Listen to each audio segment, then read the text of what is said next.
We're going to take a second to understand the difference between rarity and scarcity. Now, rarities are based off of Fortnite's in-game rarity system. If you've never played the game, Epic Games sold character skins, and how much they charged you was directly proportional to their rarity. Now, this was only applicable to item shop skins because you can earn skins in the battle pass. You still had to pay for the initial sign up of it, but what you earned was based off of how much you played the game, and you could acquire some legendary skins in that battle pass. And as time went on, they started to introduce frozen outfits. Some of the other outfits they have are dark and lava outfits, but for all intents and purposes, these can be considered legendaries. Now, for trading cards, whatever rarity it was in the game, it carried over to the cards. For example, the Ice King in the game is legendary, so the Ice King in the trading cards is also legendary.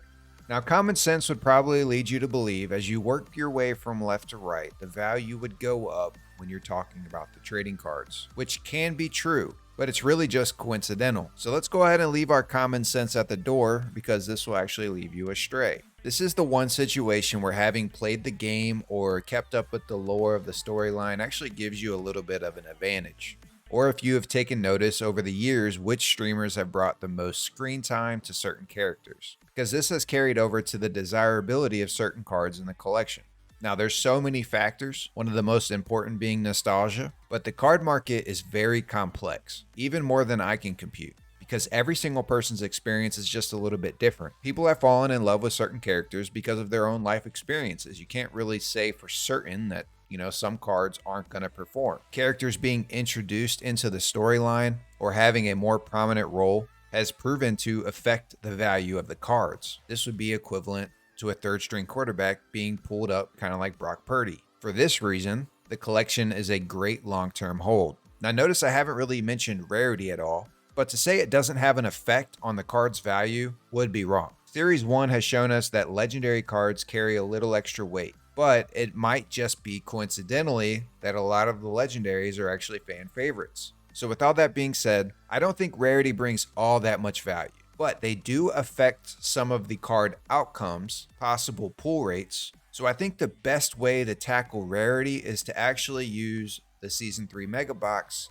So let's go ahead and break it down.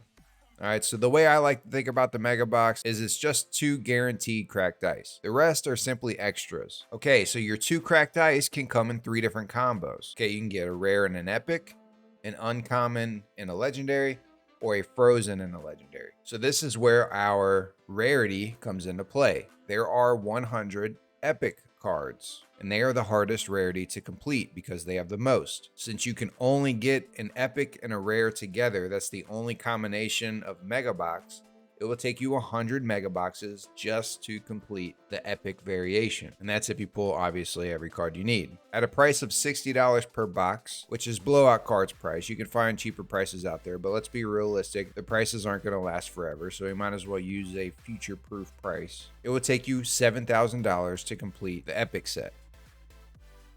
Now for the 25 uncommon at $60, that's $1,500. We can assume the 23 legendaries were accomplished when we were chasing our 25 uncommon. So now the only cards left are the frozen, which there are 9 at $60 is $540. So if we add all that up, we're looking at $9,040. And obviously this is the absolute best possible scenario if you pulled the correct card every single time magically, which is not possible, but this is just to set a baseline. Now there's one last thing we need to talk about, and that's how scarcity and rarity intertwine and how they affect base cards. When Panini says legendary in every 4 packs or legendary in every 12 packs, this is only referring to base cards. Whenever that holofoil comes up, there is no disclosed odds on which holofoil you're more likely to get. Scarcity from cracked ice or lasers, hollows, etc. Those are going to come from card rotation.